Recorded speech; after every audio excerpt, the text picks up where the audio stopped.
Welcome to atom classes. आज आपको class 9th chemistry का फर्स्ट चैप्टर स्टार्ट करेंगे और इसमें सबसे पहले हम डिफ़ाइन करेंगे कि केमिस्ट्री क्या होता है, केमिस्ट्री का डिफिनीसन क्या होता है। तो केमिस्ट्री का डिफिनीसन यहाँ जैसे लिखा हुआ है कि chemistry is the branch of the science that study the composition properties and interaction of the matter. किसी भी मैटर का जो कंपोजिशन है, उसकी जो प्रॉपर्टीज़ है, उसमें कैसे इंटरेक्शन हो रहा है, कैसे वो जुड़ा हुआ है, इन सारी चीज़ों की जो स्टडी होती है उसी को बोलते हैं केमिस्ट्री। ठीक है, जैसे एग्जांपल लेते हैं, जैसे एक हो गया H2SO4। तो H2SO4 का अगर हम कंपोजिशन की बात करें तो कंपोजिशन इसमें क्या क्या है, हाइड्रोजन है, सल्फ़र है और ऑक्सीजन है। इन तीन चीज़ों से मिलकर बना हुआ है। ठीक है, और सब कौन कितना है, हाइड्रोजन कितना है, 2 है, सल्फ़र 1 और ऑक्सीजन कितना है, 4। ठीक है, तो इन तीन चीज़ों से मिलकर बना है और इसका कौन सा कितना एटम है, नंबर ऑफ़ एटम कितने हैं, ये दिया हुआ है। इसको बोलते हैं कंपोजिशन। फिर प्रॉपर्टी की बात करेंगे तो ये जो कंपाउंड बना इसकी क्या प्रॉपर्टी, जैसे इसकी प्रॉपर्टी होती है ये एसिड होता है। ठीक है, तो ये सब इसकी प्रॉपर्टी होगी। इसके और भी डिटेल प्रॉपर्टी में जानते हैं। फिर इंटरेक्शन में ये होता है कि किन किन चीज़ों से मिलकर इंटरेक्ट हो रहा है ये। ठीक है, तो ये सारी चीज़ें होती हैं। इन्हीं सारी चीज़ों का जो कंप्लीट स्टडी करते हैं, ठीक है, ये सब आते हैं केमिस्ट्री में। ठीक है, तो सबसे पहले तो था केमिस्ट्री का डिफिनीसन। अब जो पहला टॉपिक इसमें पढ़ना है वो है कि अब हमें जानना है कि ये मैटर क्या होता है। ठीक, तो अगला हेडिंग पढ़ते हैं मैटर। इसके बारे में पहले भी पढ़ाया जा चुका है आपको लोअर क्लासेज में, फिर भी यहाँ पर भी दोबारा आपको स्टडी करना है इसको। तो मैटर क्या है, मैटर का डिफिनीसन होता है कि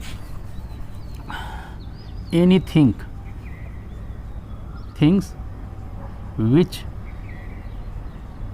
have some mass and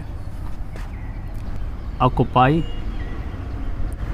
some space.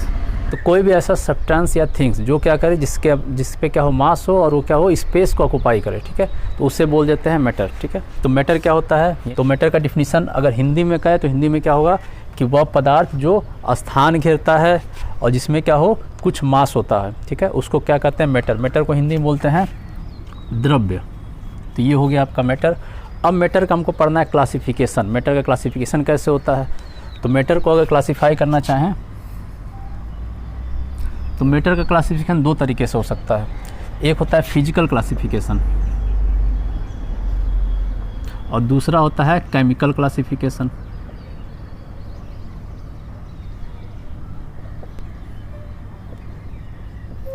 तो मैटर के क्लासिफिकेशन 2 टाइप से कर सकते हैं। एक होता है फिजिकल क्लासिफिकेशन और दूसरा होता है केमिकल क्लासिफिकेशन। अगर मैटर का फिजिकल क्लासिफिकेशन करते हैं तो मैटर जो होता है 3 टाइप्स के होते हैं। वो 3 टाइप्स के कौन कौन से होते हैं, तो पहला होता है सॉलिड, दूसरा होता है लिक्विड और तीसरा होता है गैस। तो दूसरा है लिक्विड और तीसरा है गैस। तो सॉलिड, लिक्विड, गैस का डिफरेंस हमें देखना है। तो सबसे पहला डिफरेंस इसमें देखेंगे, इसको बोलते हैं इसका शेप कैसा होता है, फिक्स होता है या फिक्स नहीं होता है, जिसको डेफिनिट या नॉन डेफिनिट बोल सकते हैं। तो जो सॉलिड होता है इसका क्या होता है, फिक्स होता है, या फिर इसको बोल सकते हैं डेफिनिट शेप होता है। क्योंकि सॉलिड जैसा है, जैसे ये सॉलिड है तो एकदम सेम ऐसा ही रहेगा। ठीक है, इसका शेप चेंज नहीं हो सकता। ठीक है, तो सॉलिड का जो है शेप चेंज नहीं होता है, तो वो होता है फिक्स। लिक्विड की बात करें तो लिक्विड में क्या होता है, जैसे हम पानी एग्जांपल ले लें तो उसको पानी को जिस बर्तन में रखते हैं, जिस कंटेनर में रखेंगे उसके शेप का जैसा हो जाएगा। ठीक है, उसका शेप चेंज हो जाएगा। तो इसका जो लिक्विड होता है उसका शेप क्या होता है, फिक्स नहीं होता है। तो ये होता है नॉट फिक्स। यहाँ लिखेंगे नॉट फिक्स या फिर लिख सकते हैं नॉट डेफिनिट। उसी तरह जो गैस है, गैस का भी शेप फिक्स नहीं होता है, उसको भी जिस बर्तन में रखते हैं उसी बर्तन का आकार का हो जाता है वो। ठीक है, तो इसको भी लिखेंगे नॉट फिक्स। तो पहला डिफरेंस तो तीनों में ये होता है कि इसका शेप का, कि सॉलिड का शेप फिक्स होता है लेकिन लिक्विड और गैस का शेप फिक्स नहीं होता है। अब दूसरा डिफरेंस देखते हैं, दूसरा होता है वॉल्यूम का। तो दूसरा बात करते हैं वॉल्यूम का। तो वॉल्यूम जो होता है इसका फिक्स होता है, इसका भी फिक्स होता है और इसका फिक्स नहीं होता है।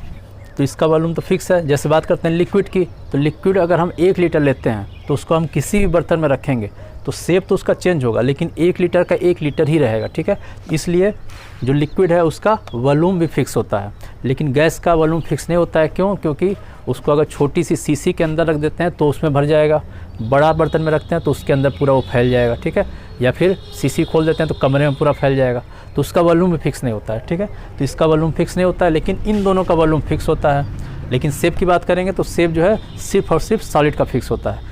तो ये 2 डिफरेंस हो गया। तीसरा डिफरेंस इसमें देखते हैं कि जिसको बोलते हैं इंटर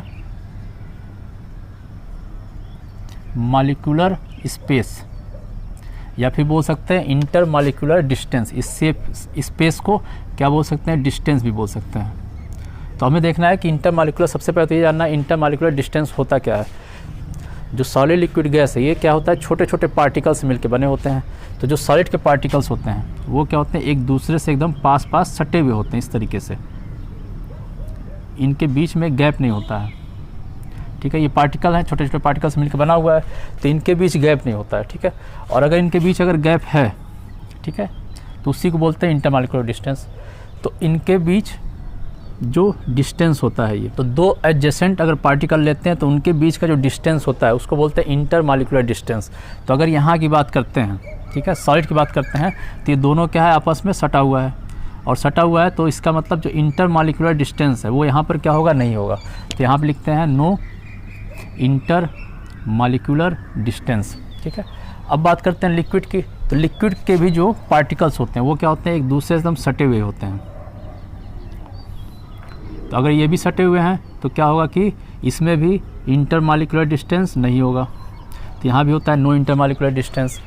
लिक्विड की बात करें तो लिक्विड के जो पार्टिकल होते हैं वो एक दूसरे से काफ़ी दूरी पर होते हैं, और दूरी पे हैं तो इनके बीच क्या होगा, इंटर मॉलिक्यूलर डिस्टेंस होगा। तो इंटर मॉलिक्यूलर डिस्टेंस क्या होता है, प्रेजेंट होता है, ठीक है। तो इनके बीच इंटर मॉलिक्यूलर डिस्टेंस होता है, ठीक है। एक बार दोबारा बताते हैं इंटर मॉलिक्यूलर डिस्टेंस क्या होता है कि 2 पार्टिकल हैं, तो ये जैसे ये 2 पार्टिकल हैं, अब इनके बीच अगर ये डिस्टेंस है, ये डिस्टेंस हो गया तो इसी को बोलते हैं इंटर मॉलिक्यूलर डिस्टेंस। ये सटा हुआ है तो यहाँ बोल देंगे कि इनके बीच इंटर मॉलिक्यूलर डिस्टेंस नहीं है, ठीक है। मतलब सिंपल इंटर मॉलिक्यूलर डिस्टेंस का मतलब हो गया 2 पार्टिकल के बीच का डिस्टेंस, ठीक है। तो इनके बीच इंटर मॉलिक्यूलर डिस्टेंस नहीं होता है, यहाँ पर भी नहीं होता है, और यहाँ पर इंटर मॉलिक्यूलर डिस्टेंस होता है। अब 4th जो पॉइंट है वो पढ़ते हैं, जिसको बोलते हैं इंटर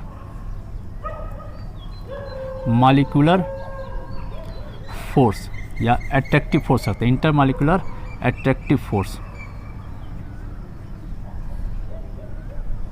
अब इंटर मॉलिक्यूलर अट्रैक्टिव फोर्स क्या होता है ये जानना है। तो इंटर मॉलिक्यूलर अट्रैक्टिव फोर्स ये होता है कि ये 2 पार्टिकल है, इनके बीच अट्रैक्शन है, ठीक है। ये दोनों एक दूसरे की तरफ आना चाह रहे हैं, ठीक है। तो इनके बीच जो अट्रैक्शन है इसी को बोलते हैं इंटर मॉलिक्यूलर अट्रैक्टिव फोर्स। तो ये जितना ज़्यादा होगा इंटर मॉलिक्यूलर, ये पार्टिकल उतना ही पास जाएंगे, ठीक है। तो जितना ज़्यादा इंटर मॉलिक्यूलर अट्रैक्टिव फोर्स होगा ये पार्टिकल क्या होंगे, उतना ही एक दूसरे से पास चले जाएंगे, ठीक है। तो सॉलिड में ये जो पार्टिकल्स होते हैं वो क्या होते हैं, एकदम पास होते हैं। और पास क्यों होते हैं, उसका रीज़न यही है क्योंकि इनका जो इंटर मॉलिक्यूलर अट्रैक्टिव फोर्स है वो क्या होता है, बहुत ज़्यादा होता है। तो इसको बोल सकते हैं मोर होता है, मतलब इंटर मॉलिक्यूलर अट्रैक्टिव फोर्स क्या होगा, मोर होगा या फिर लार्ज होगा, ठीक है।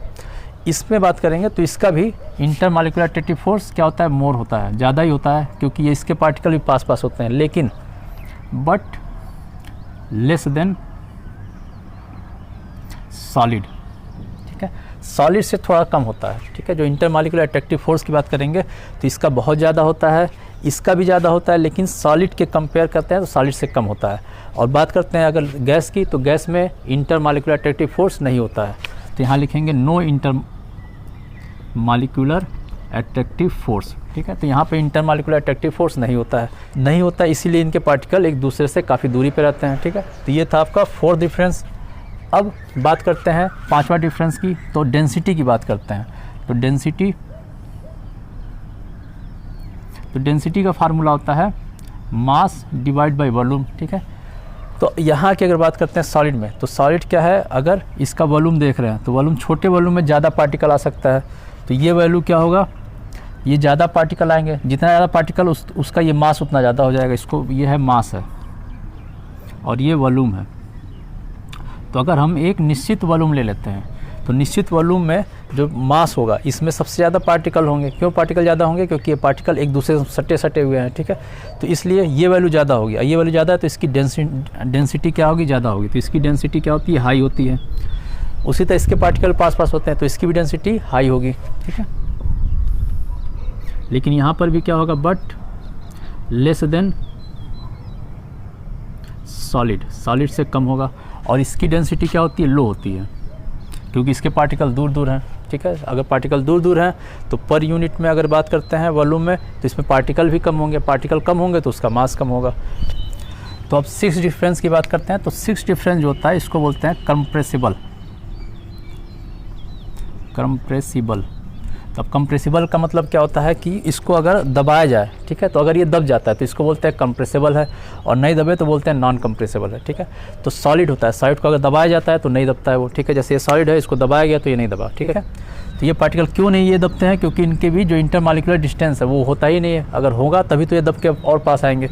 तो इसकी जो कंप्रेसिबल है, ठीक है, ये क्या होगा? नॉन कंप्रेसिबल होगा। इसको बोलते हैं नॉन कंप्रेसिबल, नॉन कंप्रेसिबल, ठीक है।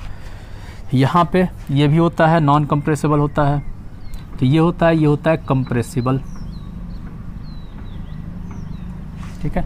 ये कंप्रेसिबल क्यों होता है? क्योंकि इनके बीच डिस्टेंस है, और डिस्टेंस है तो इसको प्रेस करेंगे तो क्या होगा? ये दोनों पास आ जाएंगे, ठीक है। तो ये थे आपके सॉलिड लिक्विड गैस के बारे में डिफरेंस। 6 डिफरेंस है, बहुत डिफरेंस है। कभी भी अगर इस पर क्वेश्चन भी आता है तो 3 से 4 डिफरेंस ही पूछता है, ठीक है। लेकिन फिर भी यहाँ 6 बता दिए, आप लोग याद कर सकते हैं।